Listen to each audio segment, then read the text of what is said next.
Good evening and welcome to the December 3, 2025 regular meeting of the Holland City Council. I'm Mayor Nathan Box and I'm calling this meeting to order. Mr. Van Beek, would you please call the roll? Yes. Klumparens. Here. Vreeman. Here. Raymond. Here. Corbin. Here. Schultheis. Present. Merkeen. Here. Rowan. Shea. Here. And Mayor Box. Present. Mr. Mayor, we have a quorum. Wonderful, thank you. We are going to begin this evening as we have for many years, first with an opening prayer, this evening by Councilmember Shea, followed immediately by the Pledge of Allegiance, and we would invite you to join us.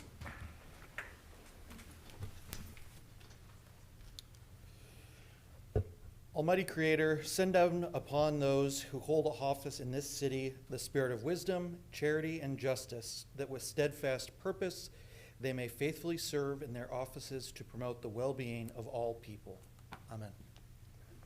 I pledge allegiance to the flag of the United States of America and to the republic for which it stands, one nation, under God, indivisible, with liberty and justice for all.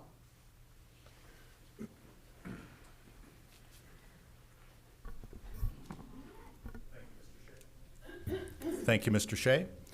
Next on the agenda are our consent agenda items. These are items that are considered to be fairly routine, and they will be enacted in one motion unless a member of the public or a member of council asks to have an item removed from the consent agenda, and then it will be placed on the regular agenda in its regular order.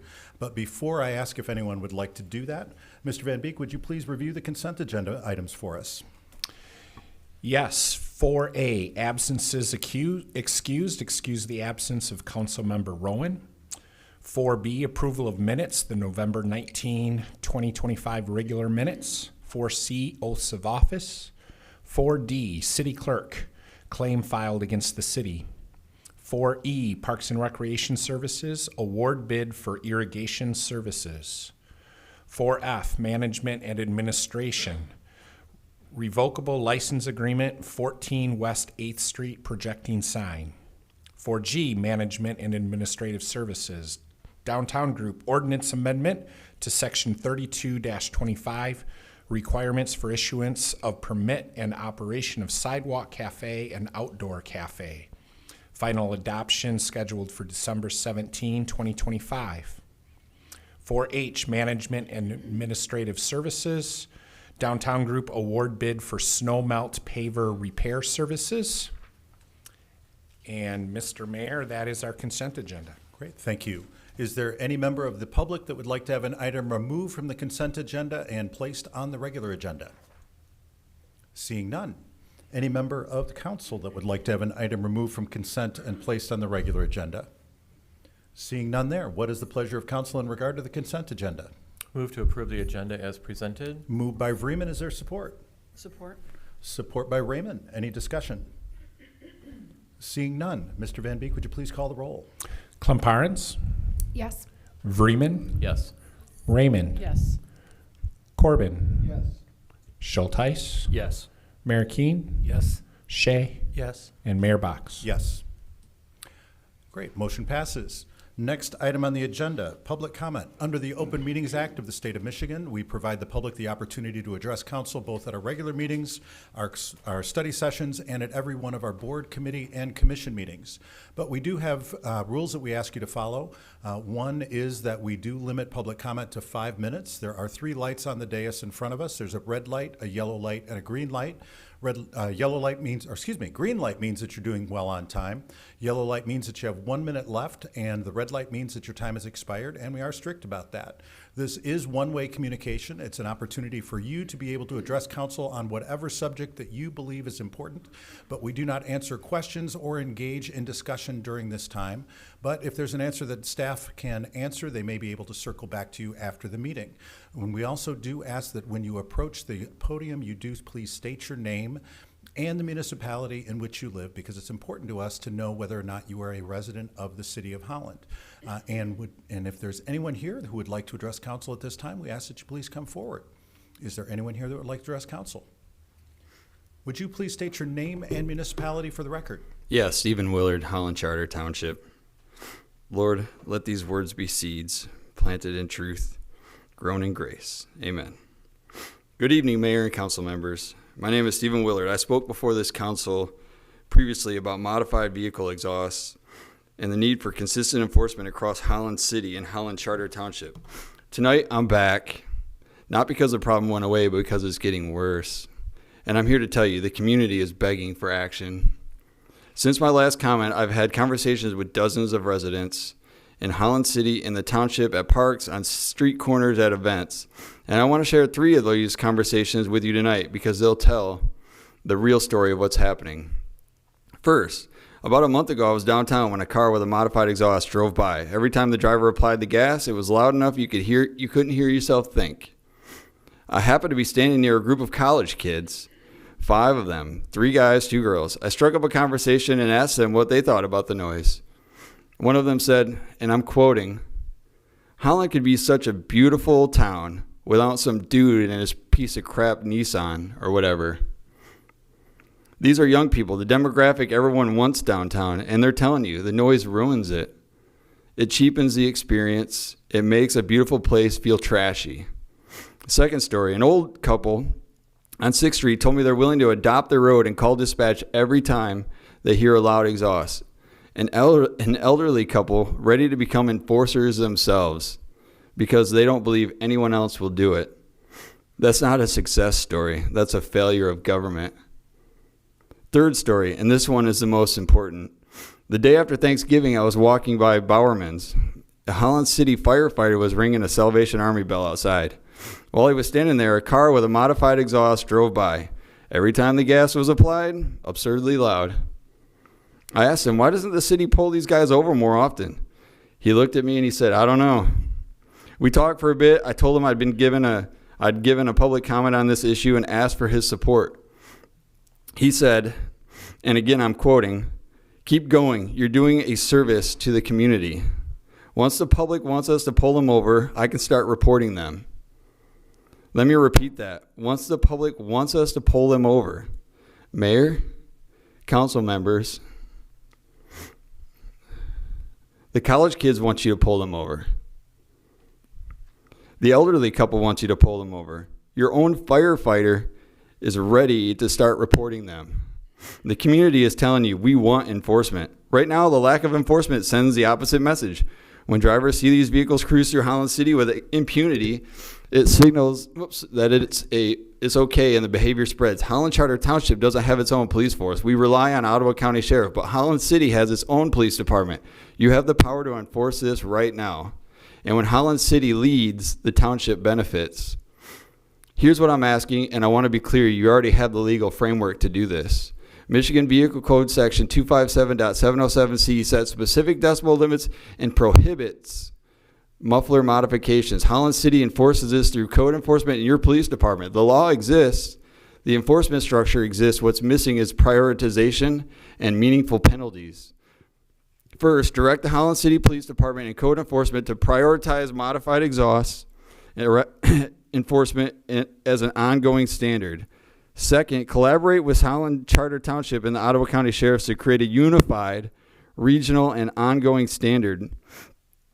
Third, enact a local noise ordinance supplementing state law with enhanced penalties, $250, $500, $1,000 for repeat offenders. The state caps fines at $100. Many Michigan cities have done this successfully. Fourth, report back to the public. Let the residents know that this is a priority. You already have the state law baseline. I'm asking you to prioritize enforcement now and supplement it with a local ordinance that makes penalties meaningful. Mayor, council members, the public is demanding action right now, tonight. You have the authority. You have a police department waiting for direction, and you have a community begging for it. One more thing. I'm an engineer. When I see problems, I build solutions. And I'm not speaking to Holland. I'm not just speaking to Holland City. I'm also speaking to Holland Charter Township. I'm documenting violation across both jurisdictions. By spring, I'll return with comprehensive data and policy recommendations. Holland City has a unique opportunity to lead. You control your own police department. You can act faster than the township, but if you wait and the township moves first, that leadership opportunity is gone. Mr. Mayor, that's 5 minutes. Thank you very much. Thanks. Is there anyone else who would like to address council at this time? Good evening. You're one of our HIAC students. Yes. And you know we have a couple of additional questions that we'd like you to answer. We'd love to know what high school that you're from, what you're doing with HIAC, and if you have any plans for the future. And I know there's a fourth question, and I've forgotten what it is, but hopefully you guys know what it is. Oh, it's the future. Okay. Yes, Yeah, yes. yes. Okay. Hello, my name is Anik again, and I am a junior at Holland High School. I am not fully set on what I want to do in the future, but I do think that something in healthcare interests me. I am a part of the recreational committee. Today, I want to talk to you about the importance of healthcare. I've gotten to experience working with kids through Blacktop and Aquí Jugamos through La UP. I know that there are other programs such as Boys and Girls Club that have to do with childcare. I think it's a very important topic because kids in our society need people to love them, and it starts at the root where kids are learning how to love each other, and it helps improve our society, and it teaches them to care for each other so that we have a better future. Thank you for your time. Thank you. Is there anyone else who would like to address council this evening? And you are also one of our HIAC students. I remembered the fourth question. It's what grade you're in. Hey, hello. My name is Jaslyn Campos. I am a junior in high school. My plans for the future are to finish out high school and attend college, pursue something in medical as well. And so today, Mr. Mayor, and council members, I would like to talk to you guys about the PALS program at the high school. So at the high school, I serve as a PAL, which stands for a peer assistant listener. A PAL is a student who goes into a classroom at any school within the district and provides emotional and academic assistance to students. I have been a PAL since I was a sophomore and have been placed in 5 wonderful classrooms. Through this amazing program, I have found my love for working with kids. I truly believe that it is necessary and proper to educate and assist the younger generations. This past year, I worked with Mrs. Myers' 4th grade class at Holland Language Academy, and it was the best time of my life. I even found out I work best with older kids in elementary schools because it is where I can provide the most emotional and academic assistance. Before being in Miss Myers' class, I never would have thought I liked working with kids and how surprisingly good I am at it. Thus, one of my chambelanes from my quinceañera had their family at my party, and it turned out his sister was my placement student.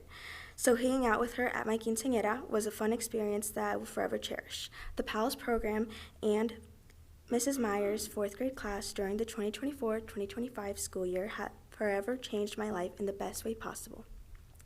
I will always be indebted and thankful to this program and Mrs. Myers' class.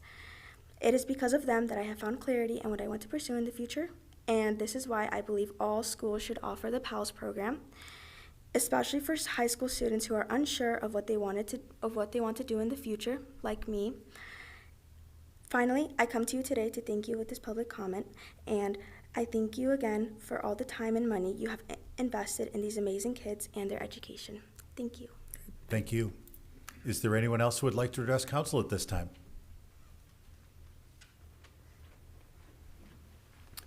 And again, what school you're in, what you're doing with HIAC, what grade you're in, and if you have any plans for the future. And again, if you don't have any, that's fine, because I didn't have any at your age either. Okay. Hello, Council. Thank you for giving me the opportunity to speak to you today. My name is Lucy Van Heis, and I'm in 11th grade at Holland High School. This is my first year serving on the HIAC Recreation Committee, and my plans for the future is to go to a 4-year college for a degree in elementary education. I would like to highlight the work of the Outdoor Discovery Center, also known as the ODC. I have had the pleasure of working with the ODC on 2 separate occasions, one being to help out with early educational summer camps, and the other being with VOLS, to experience what it takes to maintain natural areas and broaden my knowledge of organizations that interest me. They also offer additional programs including outdoor-based education, experiences for learners of all age about sustainability and nature lessons, as well as public events such as winter walks, craft nights, story times, and snowshoe hikes. The ODC also brings attention to Michigan's natural and cultural history, including camps that learn about indigenous culture and the tribes which used to reside in West Michigan. such as the Ottawa, Ojibwe, and the Potawatomi. I believe it is important for children to develop an understanding about the world around them.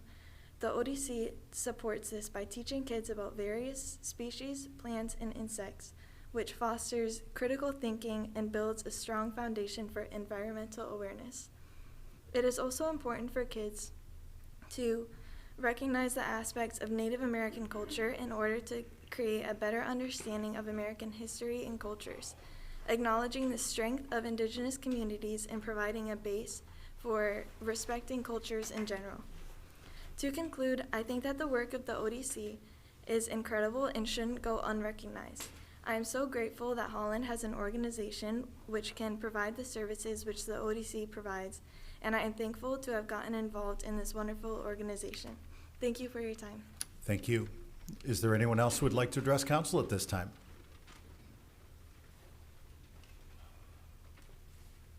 Good evening. Good evening. Hi, my name is Layla Sundararajan. I am currently a senior at Holland High School. Next year, I hope to attend a four-year university to study neuroscience and eventually go into research with that. I have the pleasure of serving on both Core Council and the Holland Human Relations Commission. So tonight, I'm here to just provide a update/report about what the Human Relations Commission has been up to.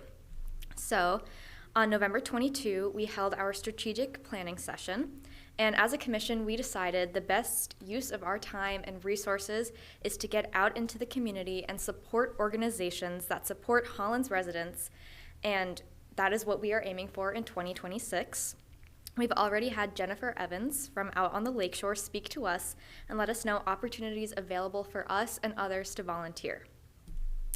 We will be having Good Sam come out at our next meeting and speak to us about opportunities for their new program starting out in the area called Circles, and that will be surrounding South Washington Avenue.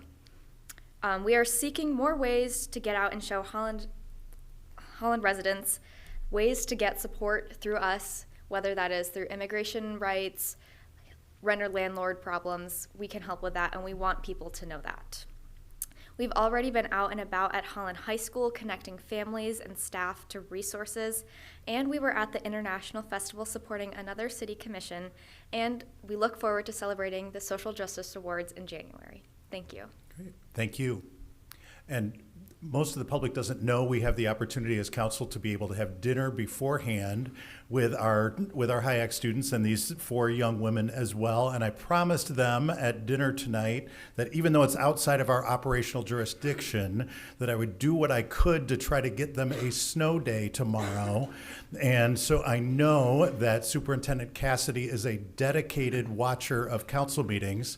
So Superintendent Cassidy, if you're watching tonight, these young women would love to have a snow day tomorrow, so whatever you can do to get them a snow day, the mayor's encouraging you to do that. So please get them a snow day tomorrow. I think that they've earned it this evening. Well done, young ladies. Well done. Is there anyone else here who would like to address council this evening? I'll be the next one. Yes, good evening. And I'll try to get you a snow day tomorrow, too. Would you please state your name and municipality for the record? Yes, Joe Bush, your Ottawa County Water Resources Commissioner, so one of your countywide. I reside in Holland Township, not Holland City, but tonight I'm making my rounds. I got 24 municipalities to get to this month, so I'm trying to get to everybody, and you're on my list. What I brought to you tonight is a map of the city of Holland, which the county drains run through. And I have your neighboring municipalities as well. But as you guys know, and ladies, that you don't have as many drains as you do as some other municipalities. But I wanted to stop by and say hi and wish you a Merry Christmas and Happy New Year for the folks that I might not see, but I'm sure there's quite a few of you that I might see at some chamber event or some dinner or somewhere. I also wanted to highlight some of the things we're working on. We're always partnering with Keith Verbeek, your city manager, and as well as Brian White, one of the city engineers. We have a phenomenal, top-notch, I feel like, relationship with the city of Holland. So I want to thank, I know we got some new council members on, so congratulations on your elections. But I want to say that you guys are phenomenal to work with. Your staff has been phenomenal to work with. It's always good to have coffee with your mayor. He does a phenomenal job as well as far as leadership. So I just wanted to say, if there's any other issues that come arise that, in your storm sewers, by all means, you guys are in good hands with your transportation department and your BPWs and everybody else that you have on staff. But I just wanted to at least come and say, make my appearance and show you the new map that we're putting together for all the municipalities as I make my rounds and say hi to everybody. And as well, I think Mr. Van Beek gave the newsletter to everybody. Hopefully you had a chance to read it. It's a little long, but I want to highlight that we're trying to do that on a quarterly basis so then we can communicate a little better. It's hard to get to all, when you got the whole county, it's a lot. We have over 1,000 drains in the county. So when you see how many drains you have in the city, it might not look like a whole lot, but when you got the whole county, there's over 1,000 of them that I have jurisdiction over. So we're quite busy, but I want to make sure that we're here to serve you folks and your constituents as well, whether it's drain related or not. We're always here to serve your people to the best of our abilities. So thank you for your service, and I'm always easy to get a hold of. Yeah, Keith knows that as well. So thank you again, and thanks for giving me the time tonight. Great. Thank you. Is there anyone else who would like to address council at this time?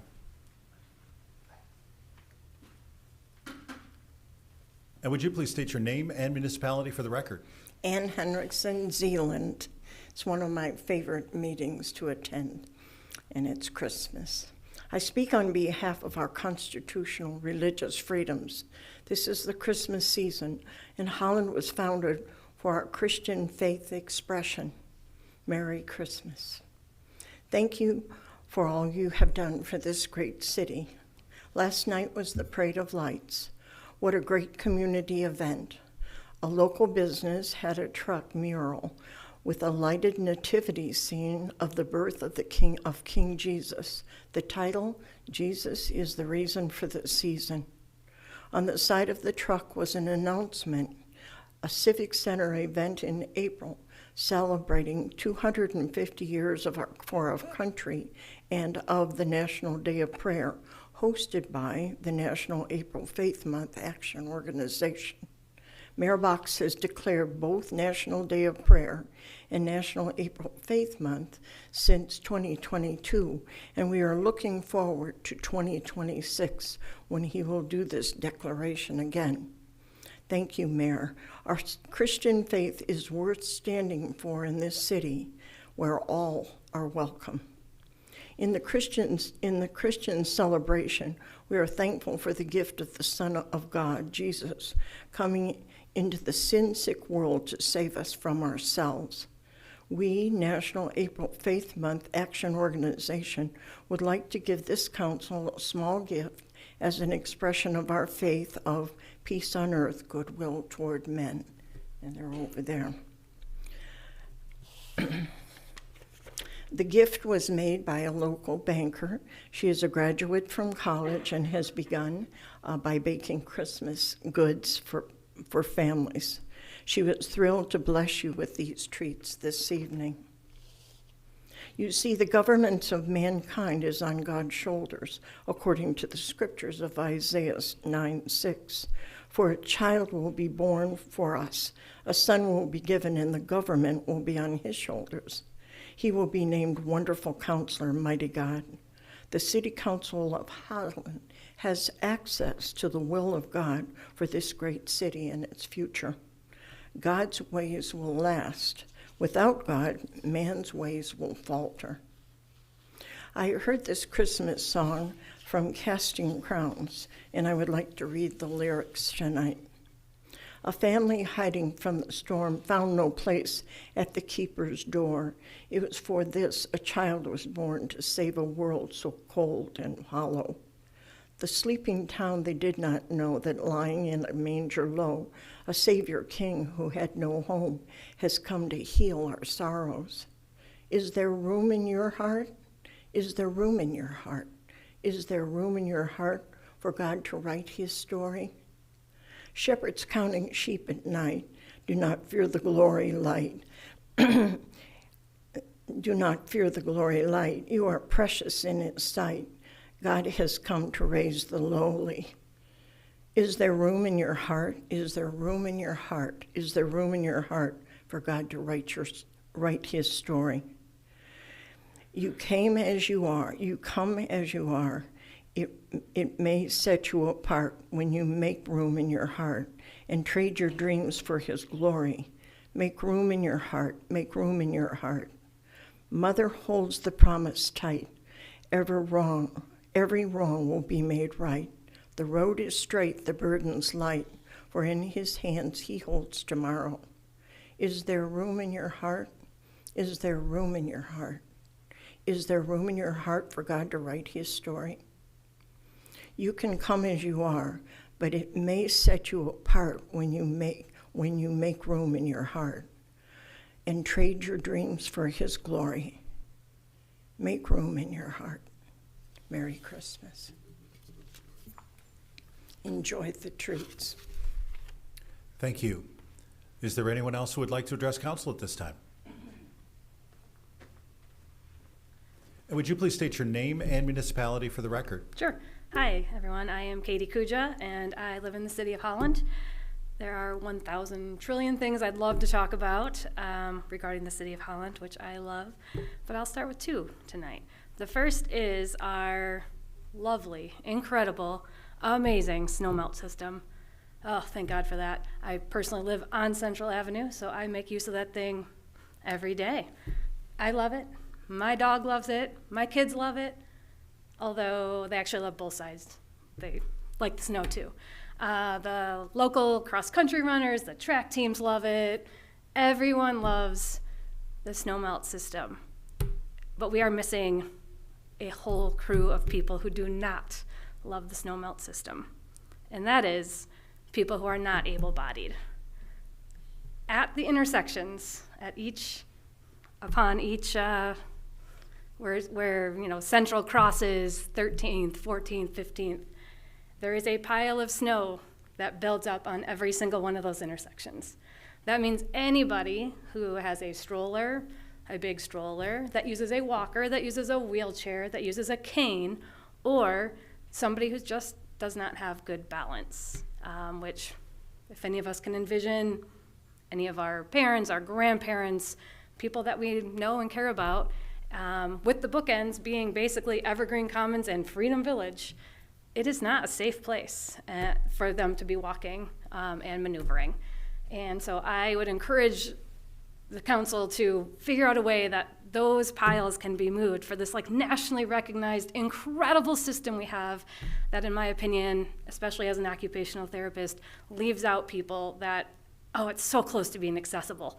And as a therapist, my eyes are always looking for that and ways for it to be fully inclusive for everybody. So again, love it. I'm just thinking of ways that it can be even better and get even more recognition than it already does. And then point number 2 is that there is not a better time to talk about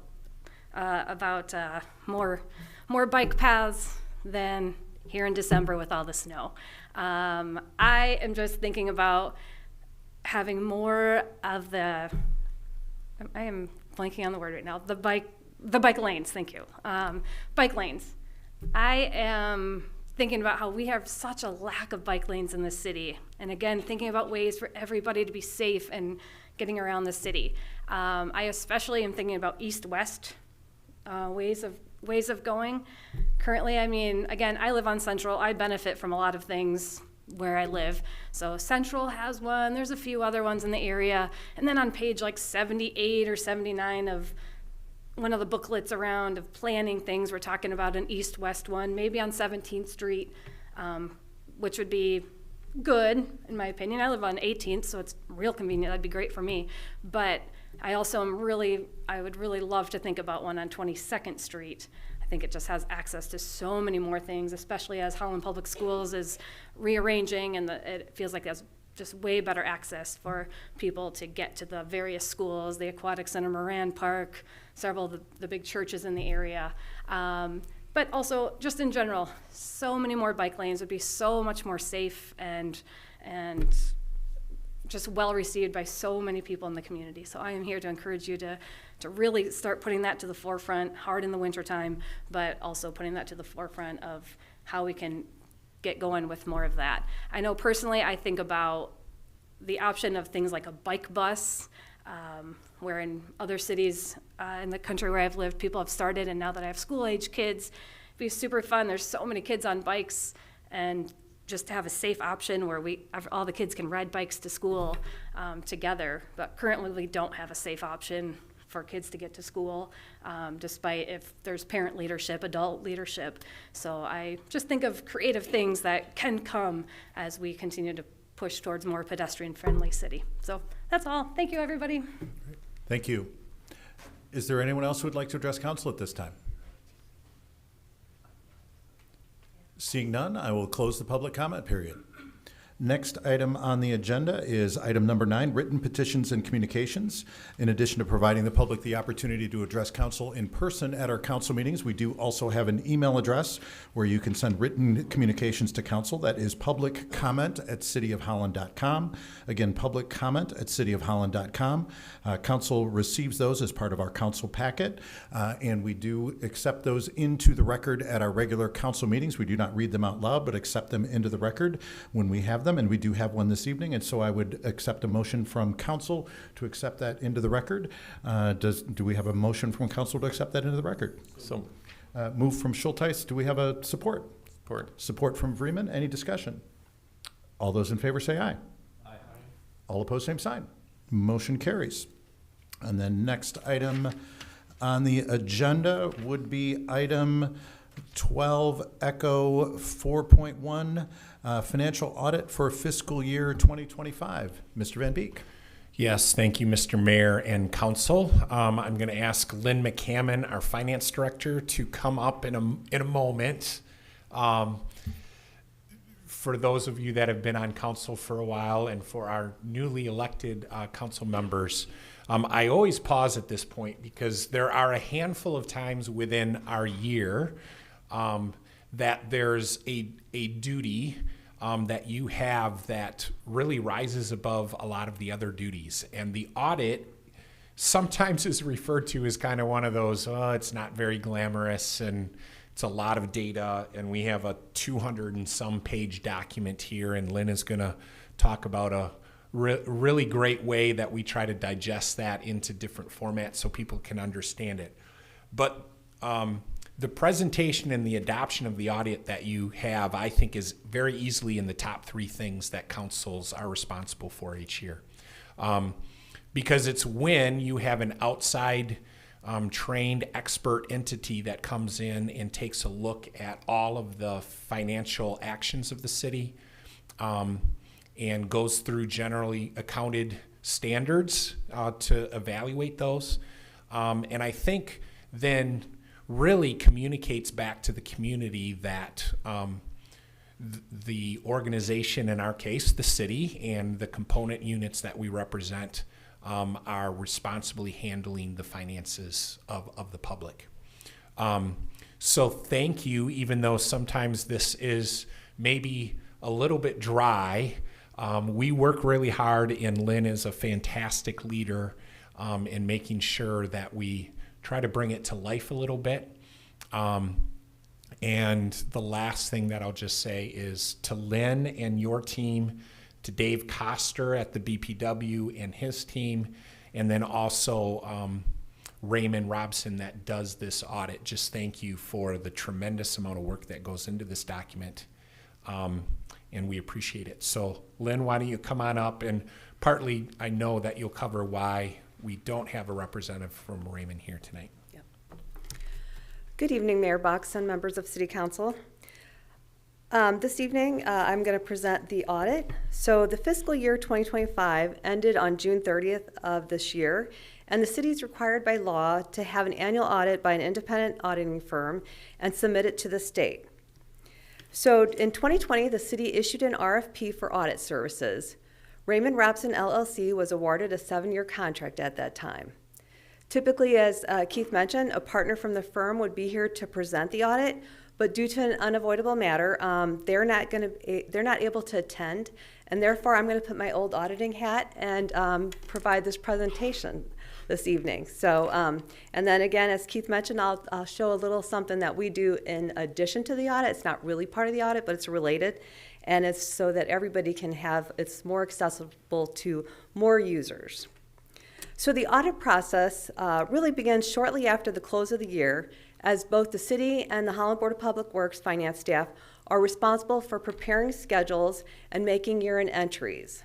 So we start that right away in July. Then the auditors arrive on site early September for several weeks of auditing, not only here, they go over to the Board of Public Works, they pull some items for the airport and the Holland Energy Fund. They really cover every part of the city operations.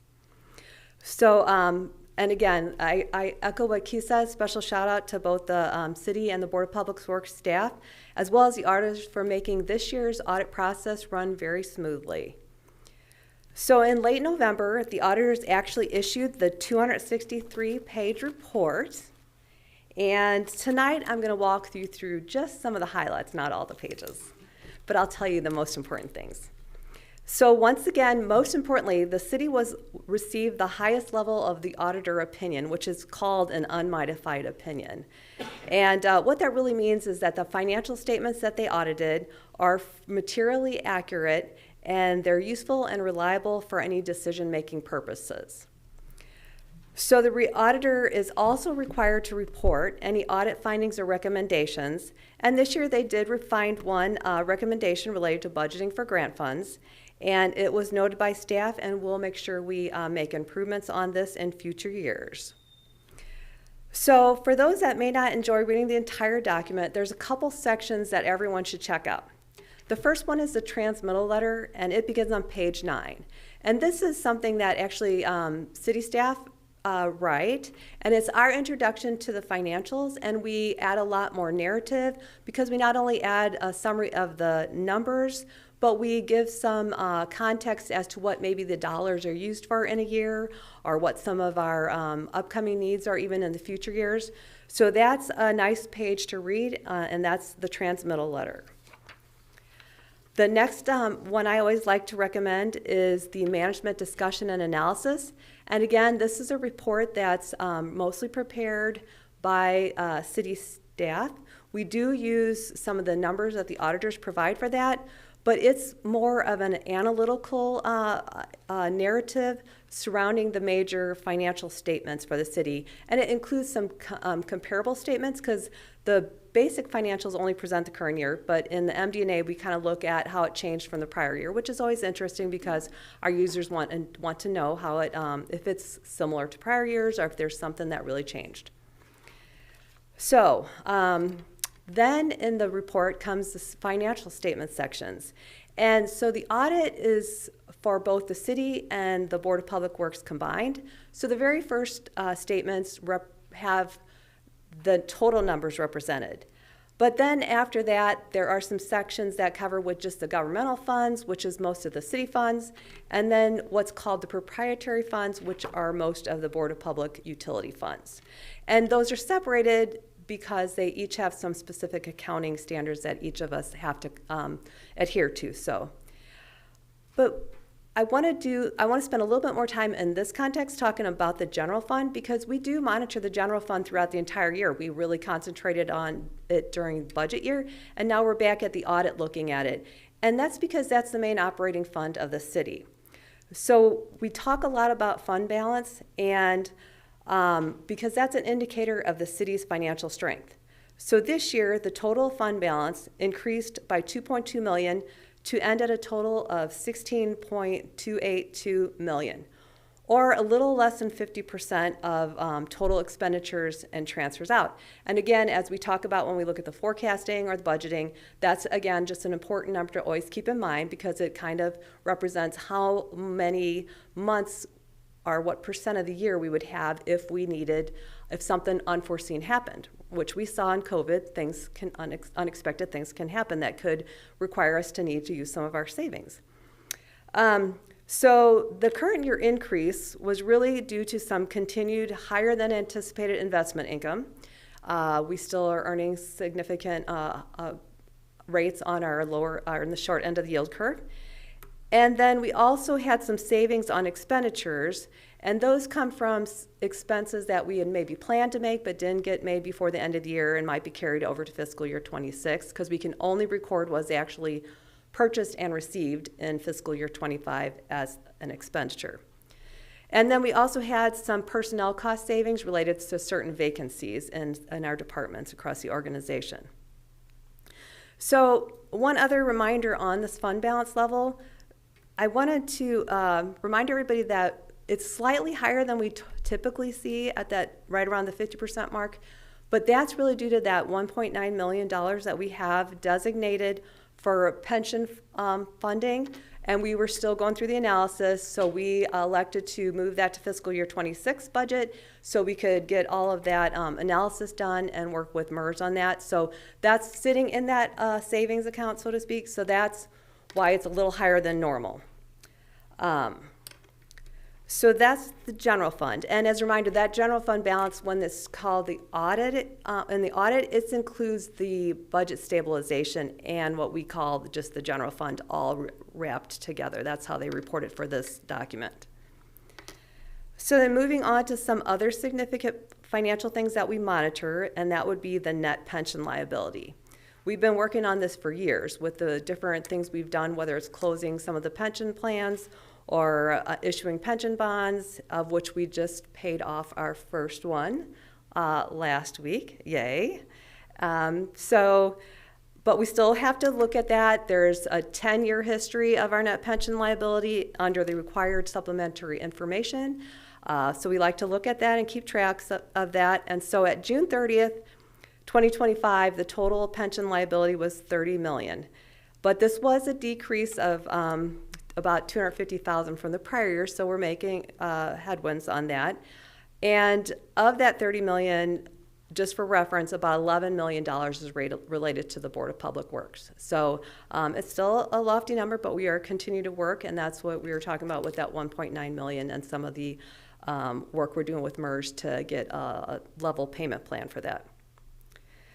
So there's lots of other information which I will not go through, but statistics section has some really useful stuff. I mean, if you want to like really get into, you can see what the debt levels are, you can see what the taxes are, and overlapping debt from some of the other entities. So feel free to check that out. But for those of you who might not want to spend all that time reading this, I like it, but I understand not everybody does. A couple years ago, we introduced something so that we could reach more stakeholders and so everybody can learn more about city finances. So we have something called a popular annual financial report. And what this is it takes the 263 pages and it reduces it to 14 pages with lots of color, lots of pictures, but lots of great information. So I encourage everybody to take a look at this. It's online. It has just some really great information, tells you some of what the projects that we spent money on this year, which of course we have all seen the ice park, so that was one wonderful expenditure we made this last year. So with that, just one last thing I would like to say is we do submit both of these documents to the award programs. So we've received an award for this one for 33 years, so we're going to submit again. And this one, we've received it for 4 years because we've only done it for 4 years. So I would be happy to answer any questions on this, either one of these documents. Questions for staff? Mr. Corbin? Just remind me again, fund balance in the general fund was what again? What was the total or the percent? The percent. It's like a little under 50%. Okay. Thank you. Mr. Schulteis? Yeah, more a comment than a question. It was impressive to see in the comprehensive report the auditor weigh in on the Headley override. And it's somewhat a testament to the community because the community decided that. So to see that in the positive light in the report, I think is worth highlighting. Thank you. I agree. Other questions, comments? I have a few.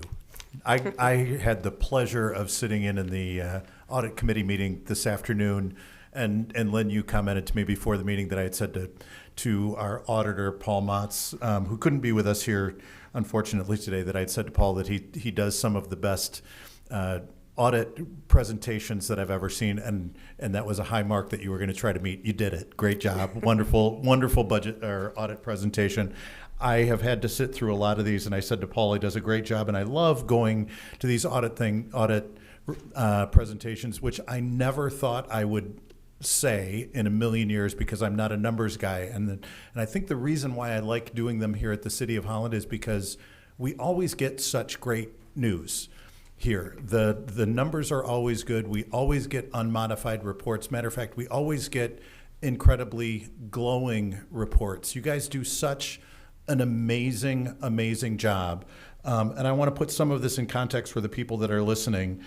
33 years of awards for our audit report. That is unbelievable. 4 years in a row for the PAFR, for the Popular Annual Financial Report. And for those people who don't know, almost nobody does a Popular Annual Financial Report. Our auditor was raving about the fact that we do that for the public, to make these numbers accessible for the general public and for those people who are watching who go, I'm not going to go and take a look at a Popular Annual Financial Report. Please do. It is full of graphics. It is full of really, really valuable, cool, interesting information about the City of Holland. Even a guy like me who does not like to look at numbers, who does not understand a lot of this kind of stuff, makes it really, really clear and easy and understandable to be able to take a look at. Another thing that I want to really put in context for people, when you mentioned the paying off of the pension liability bond, and that yes, there's still $30 million of liability out there, and that we're starting to make headwinds on that. To put that in context, I've been dealing with nonprofit boards and with MERS and with pension liabilities. Nobody ever makes headwinds on this kind of stuff. Every year, it always seems like we are farther and farther behind. The fact that we are making any headway on this at all is a miracle. And the fact that we have gotten ahead, and the fact that we paid off the first of those bonds, and the BPW paid off their one bond. We've got one more bond out there for police and fire, is amazing. The people of Holland should be celebrating the fact that we are getting ahead on this is amazing. Incredible work that you and your team are doing on this is absolutely fantastic. And we not only have the big book that's here, and as you mentioned, the 14-page Popular Annual Financial Report that's 14 pages of really cool graphics, that an incredible amount of work that goes into this. There's also the budget and brief, which is like 1 or 2 pages, right? And the thing that I carry around in my wallet, the one single card that has information that I love showing to people that nobody else has, that no other city that I've ever seen before. Other mayors and other council members look and go, you have what? And I go, yeah, you get to show people just on one little card all of the amazing stuff that's there. You guys blow people away. And I told you before the meeting that I asked, one of the things that happens in these audit meetings, the audit committee meetings, that I think the public doesn't know, is that we as council members sit down with the auditor and staff leaves the room. That we sit down with the auditors without any staff there at all, and we get to ask very candid questions of the auditors about what's going on. And the question that I asked the auditor is, said, listen, I've been sitting in these meetings for 4 years, and every single time we hear glowing reports about what's going on with the finances of the City of Holland. And I said, are you guys just blowing smoke with us? I mean, I've sat in a lot of these meetings, and every time I come into one of these meetings, I'm being told that things are really, really good.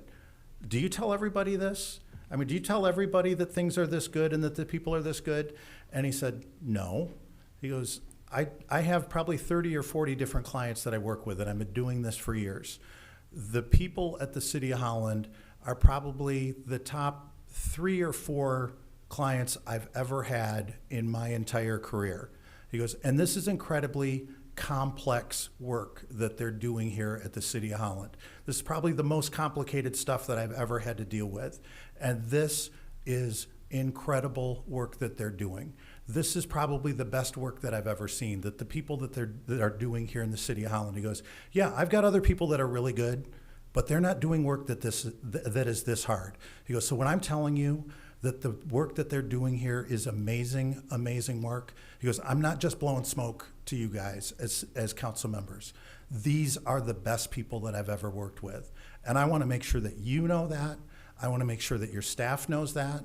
I want to make sure that everybody in the City of Holland knows that you guys are the absolute best that there is, because that's what the auditor told me this afternoon. So thank you. for the great work that you are doing for the people of the city of Holland, because it is really, really appreciated. Thank you. Well, thank you. We appreciate all the support that we get from the city It's- council and city leadership, so thank We you. couldn't do it without you, and we couldn't make good decisions without you, so thank you. Any other questions or comments that anybody has?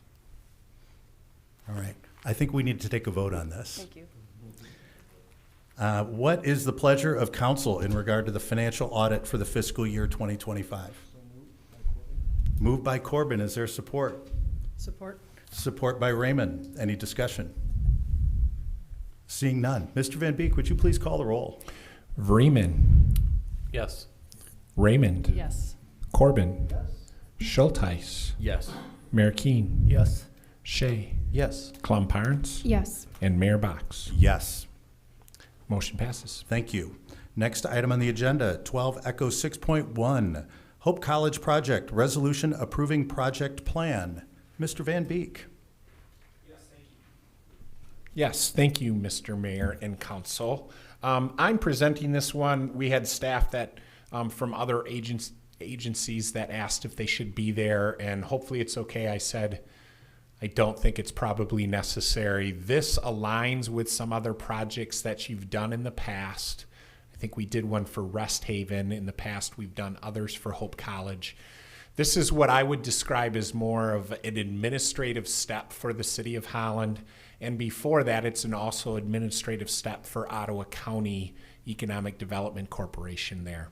And basically what it allows is there's certain agencies that have kind of a nexus to a public benefit that are able to take advantage of favorable financing terms, specifically in the Economic Development Corporations Act, or Public Act number 338 of Michigan. And in this case, you have Hope College, who is refinancing but also doing some reinvestment in some projects at the college.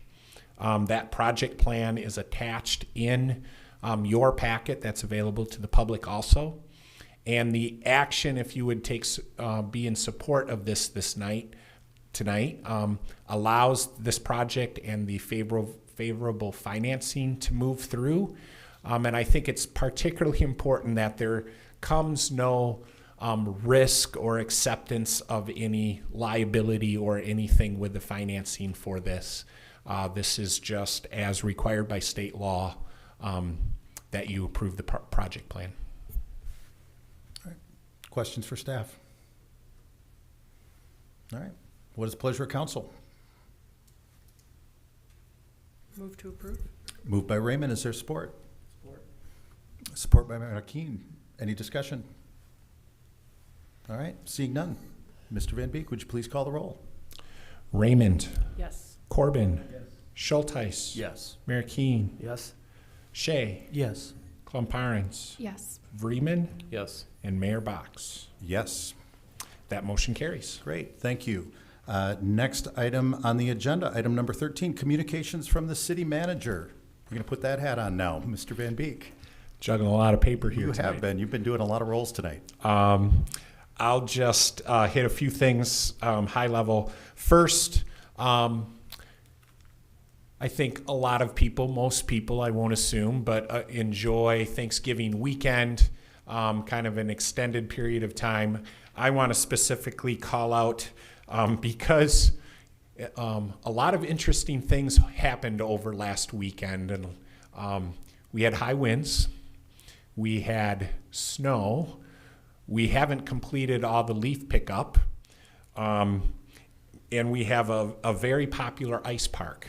So we had a lot of departments. And then, of course, on top of that, our continuation of police and fire being 24/7, 365 operations. So that hit some departments pretty hard, kind of double, triple up this weekend. So I know it causes inconveniences for people.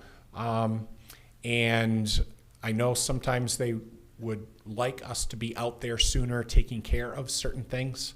But I just want to pass on my appreciation for our staff for doing a lot of extra and above and beyond this past weekend. So you all are invited. We do, kind of in that spirit, have an appreciation lunch over the holidays each year at the end of the year. That is during the lunch hour tomorrow. So if you're able to come, fantastic. If not, that's okay too. If you're able to come, Council, Mayor, I would encourage you, I know you all really like each other and get along. I would really encourage you just to separate and sit at a table with a group of employees and just be neighborly with them. I know they appreciate that, so if you have that opportunity, that would be great. I will point out also, I made sure I kind of got this notice that there is a groundbreaking dwelling place at 14th Street on Friday at noon. Certainly a project that as I dial back, I think that was a meeting that I had with a couple local churches, Hope Church that continues to be involved with that, more than 7 years ago when I started in this job. And so we're excited to very quickly getting to the point where those projects are moving forward. So we do plan to have a study session next week on the long-term financial forecast, which we get to hear more from Lynn. Lynn's probably like, I'm still working on it, Keith. I'm still working on it, but that's great. Retreat, January 24. I think that's been confirmed with all of you. You also got a note that we didn't quite get over the finish line with getting thank you notes out to you. If you'd like to get a jump on those, I think probably by later tomorrow or Friday we'll have those available. You can stop by or we can make arrangements to get them to you also. I would like to point out that's kind of become a nice tradition of you recognizing employees.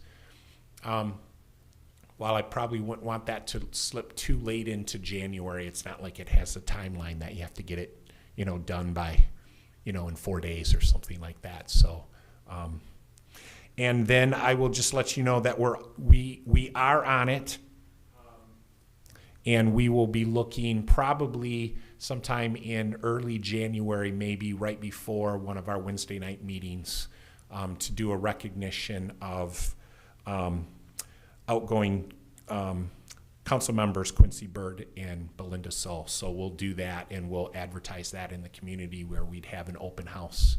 And then we always have something that we give as a gift as council to those council members also. So thank you for your patience as I went through kind of a long list there. That's all I have. Great. Thank you. Next item on the agenda is appointments and communications from the mayor. And every other year, the city council confirms appointments from the mayor to individual city council members to various city boards, commissions, and committees. And the purpose of my report is to identify the city council members who will represent the council on these various boards, commissions, and committees for this upcoming 2-year period. And so I am recommending that the city council appoint council liaisons to boards, commissions, and committees, and I'll list those off in a minute, effective immediately, and to appoint council member Rowan as the ex officio voting member to the planning commission for a 2-year term. I know that you as council members have all studied this list in a very detailed manner, but I want to make sure the public knows this as well. And so the recommended appointments are for the Audit Committee, Clomparns and Rowan, the Board of Appeals, Councilmember Shea, Board of Public Works, Councilmember Corbin, the Brownfield Redevelopment Authority, Councilmember Corbin, Civic Center Place Board, Councilmember Vreeman, Downtown Development Authority, Councilmember Vreeman, Historic District Commission, Councilmember Clomparns, I just did Historic District Commission. Holland Energy Fund, Council Members Corbin, Clomparns, and Shea. Human Relations Commission, Council Member Raymond. International Relations Commission, Council Member Raymond. The Macatawa Area Express Transit Authority, Council Member Schulteis. The Neighborhood Improvement Committee, Council Members Matakeen and Raymond. The Parks and Recreation Commission, Council Member Matakeen. The Planning Commission, Mayor Box and Council Member Rowan as an ex officio voting member. The Police Community Relations Commission, Councilmember Schulteis and Rowan as an alternate. The Principal Shopping District Board, Councilmember Vreeman. The Public Art Advisory Committee, Councilmember Matakeen. And the West Michigan Airport Authority Authority Board, Mayor Box, and Council Member Shea. And I would be looking for a motion from council in that regard. So moved. Moved by Vreeman. Is there support? Support. Support by Shea. Any discussion? Seeing none, all those in favor say aye. Aye. All opposed, same sign. Motion carries. And that is all I have this evening. Next item on the agenda is appointments, motions, and communications from council members. Anything from council members this evening? Seeing none, there's just one more motion that I would entertain this evening. Move to adjourn. Moved by Vreeman. Is there support? Support. Support by Raymond. All those in favor say aye. Aye. We are adjourned. Thank you. Have a wonderful evening.